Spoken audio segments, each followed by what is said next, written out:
Hello and welcome to PressTV News Analysis. I'm Kaveh Tahwei.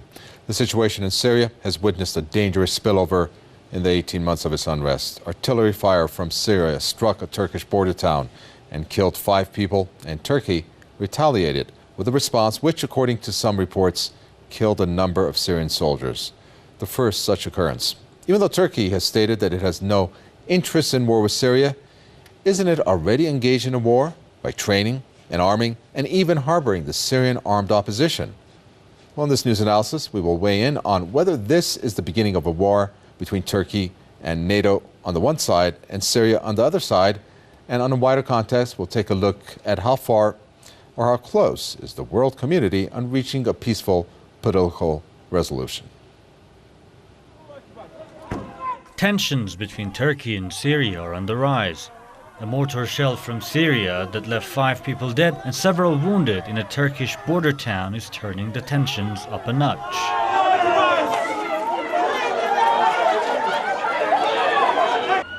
Turkey responded by shelling Syrian targets. The situation has raised concerns among other countries. As far as the incident between Syria and Turkey goes, it's a great concern for us. The situation is deteriorating with every day coming.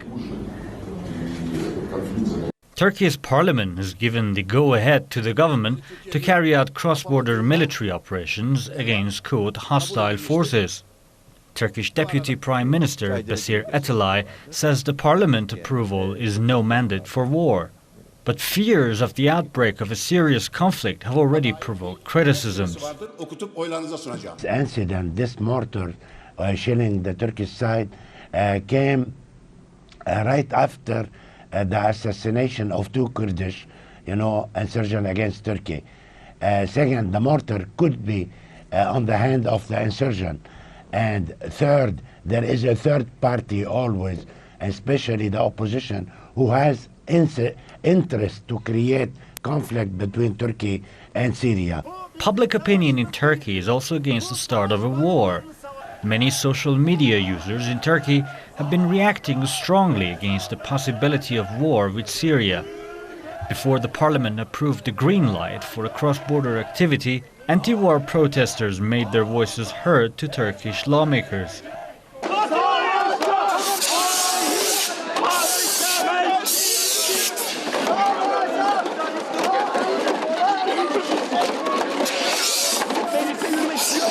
Analysts say the exact cause of Wednesday mortar fire should be looked into carefully. They also say the chances of a war are distant at current juncture. In Turkey, there is an Alevi population of over 25%, and also the main secularists in Turkey object to any military intervention in Syria, and this might thwart, Turkey from intervening eventually in Syria. The Turkish government had for long drawn criticisms at home and abroad over adopting policies that only helped worsen the situation in Syria. Ankara particularly is criticized for harboring Syrian insurgents and providing them with arms and ammunition. Wednesday's mortar fire from Syria into Turkey has escalated the tensions between the two nations. It has also brought to the forefront the role that Ankara plays in fanning the flames of unrest in the neighboring country and the huge risks that instability in Syria entails not only for Turkey but for the entire region. Let me introduce our guest to get this analysis going. Middle East expert Jihad Murakata joins us from Beirut. We have author and historian Webster Tarpley, who joins us from Washington.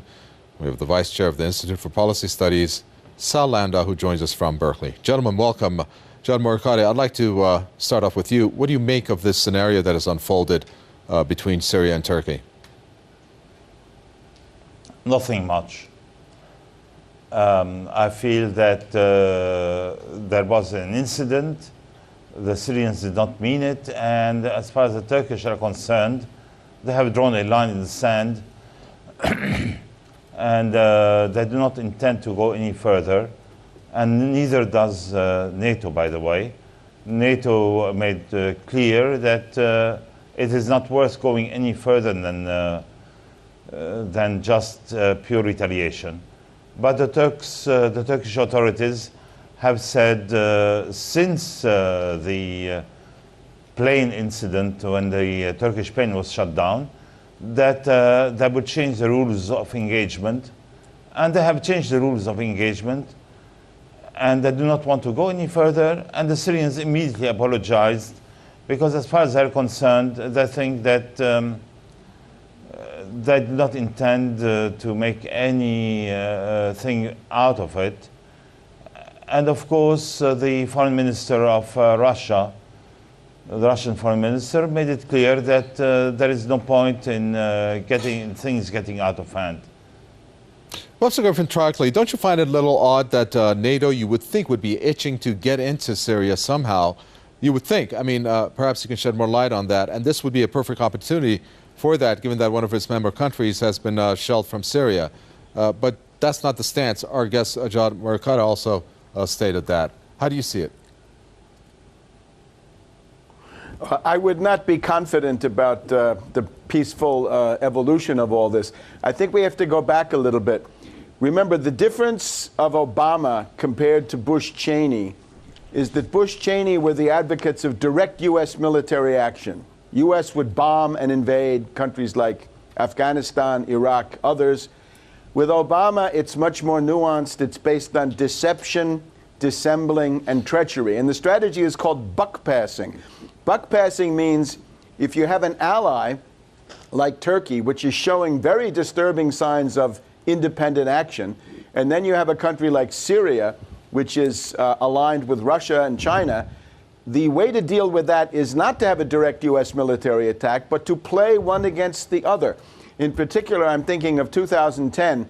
Turkey was showing signs, I think, of world leadership in some ways. Turkey combined with Brazil to try to cool down the question of the Iranian nuclear program and back the world away from a general war over that. That's very positive. But that alarmed people here in Washington. So the result of that was Obama got on the phone with Erdogan, and he promised that he would make Erdogan great, that Turkey would become a regional hegemon. And by the way, they were going to go after Syria, and the Syrian government would fall. The Syrian government would go down like Tunisia with just a couple of days. And Erdogan and Davutoglu bought into that, and they've now gone way out on a limb. I understand about 18% of the Turkish population is interested in military action against Syria. So there's a tremendous majority against military action. But since Erdogan and Davutoglu control the main party, they can get this vote, which now takes us a step further towards some larger armed confrontation. It's beginning to look more and more like the Spanish Civil War. And remember, if Hillary Clinton gets on the telephone with Davutoglu, she's not telling him to cool it. She's saying, assert your rights, get out in front even more. So because of their vanity and ambition and related factors, Erdogan and Davutoglu have gone very far down the road. And you wonder, is there a way back for them? I would urge them to find a way back, to pull back from this. This is not in Turkey's interest. If we get a conflict between Turkey and Syria, the one who's laughing will be the United States, because they will have disposed of two countries that were resisting the imperial dictates coming from here. Well, what do you suggest in terms of Turkey finding a way back there, Webster Tarpley? Don't you think? Do you think that that's a possibility at any point?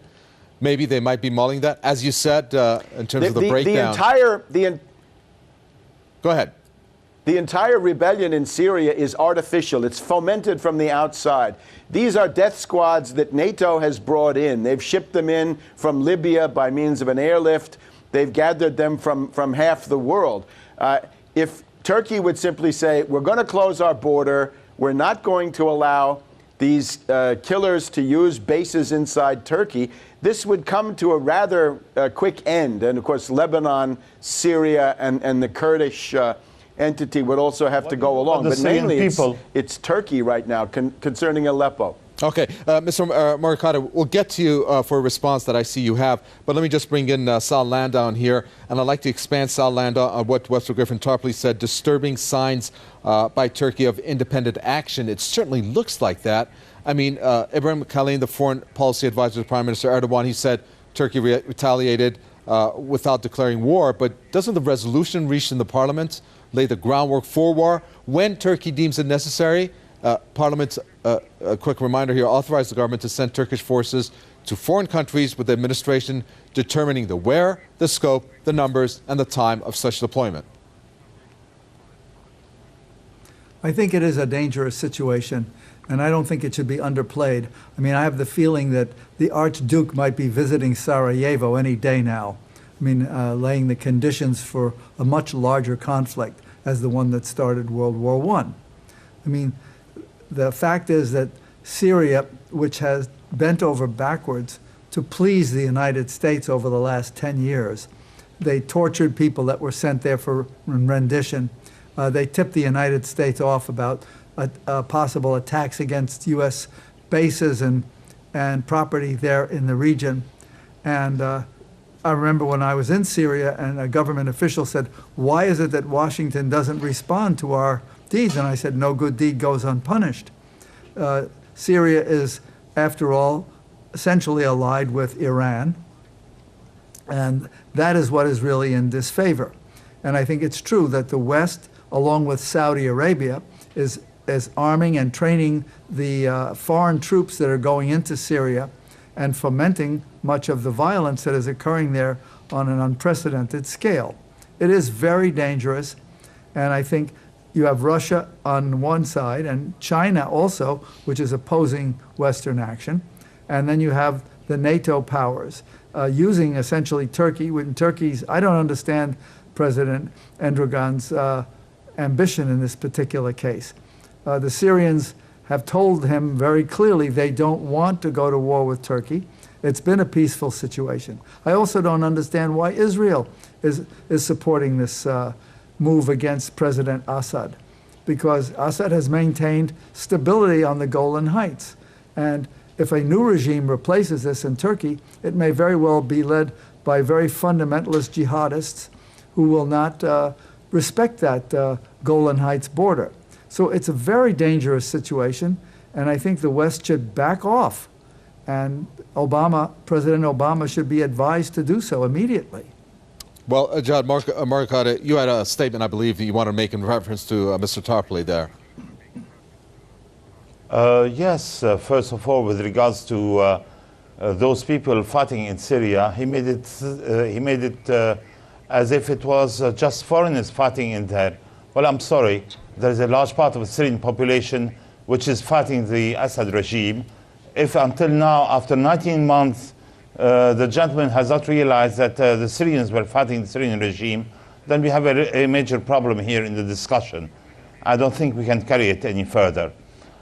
As far as Israel is concerned and Bashar al-Assad is concerned, I agree totally. As far as the Bashar al-Assad concerned and Israel, I think Bashar al-Assad has been more an enemy of Israel than a friend. And the one who has been a friend of Israel and has kept the Golan quiet is obviously his father, President Hafez al-Assad. President Bashar has carried on war against Israel with various means through Hezbollah in Lebanon.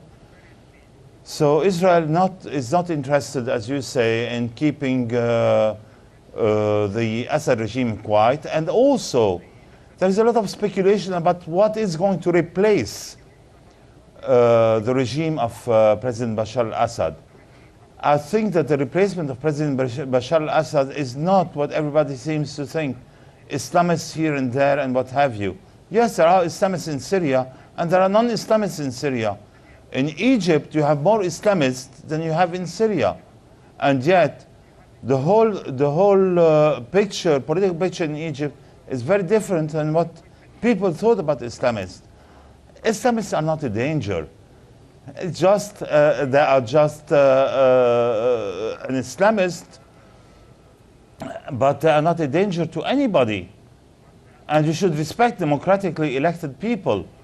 If Islamists come to power, there are not only Islamists in Syria, there are Christians in Syria, there are secular people in Syria, there are everything in Syria. Well, so if you had proper elections in Syria... Mr. Marikata, what do you think of the al-Nusra Front? What do you think of the Al-Nusra Front? Are you familiar with them? No? The Al-Qaeda linked Al-Nusra Front, they claim responsibility for that. I'm sure the series of explosions that you heard that killed, 40 people, wounding 90 more, which is another sign of terrorist involvement. How many of these are involved in Syria, so we can get an idea of what you say are Syrians who have turned against the government compared to what we get time and again of these groups such as this one? There are groups can I speak here for a minute? Well, let Mr. Morikade, and we'll get to you, Mr. Landau. Go ahead, Mr. Morikade.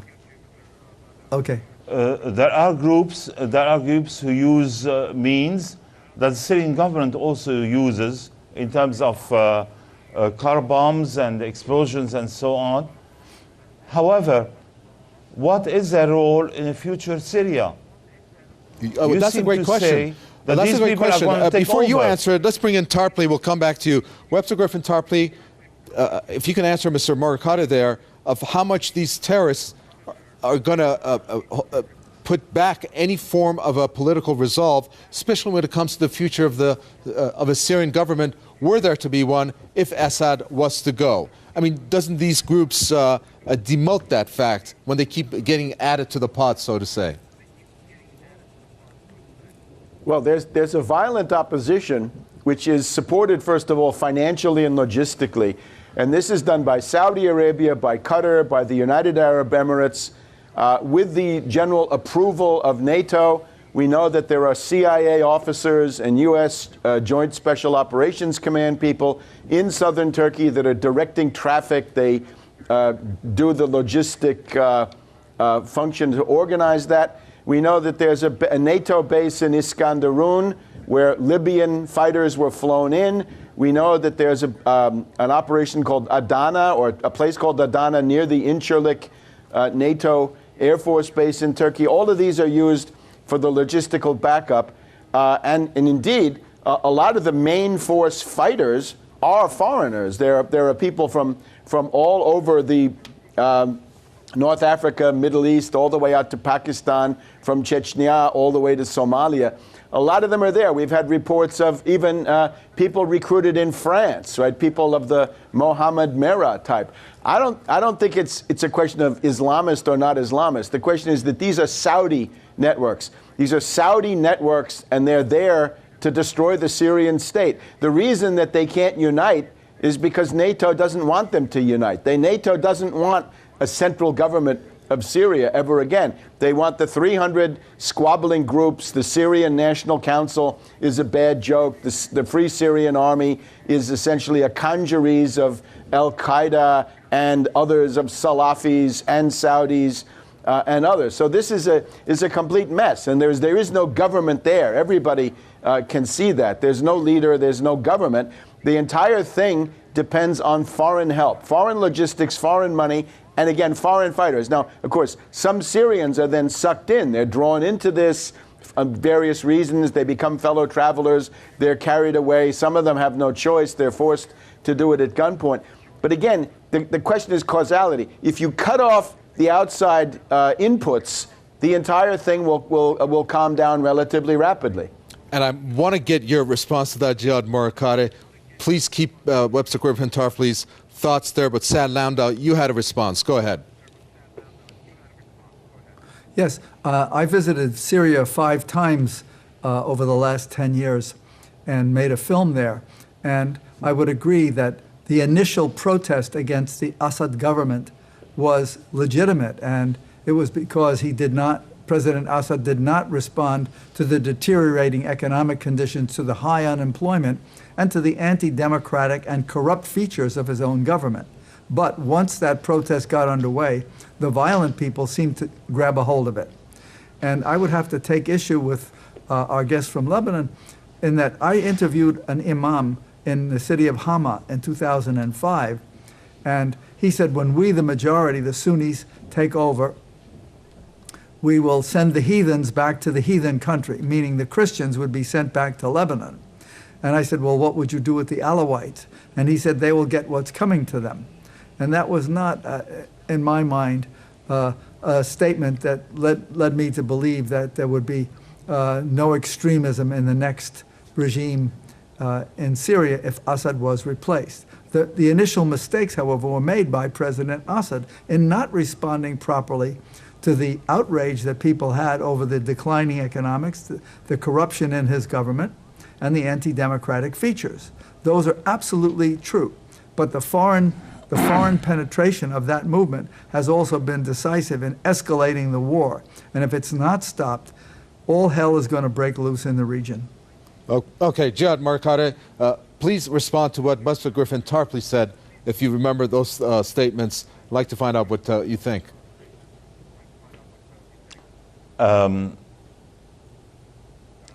All I can say is that as far as the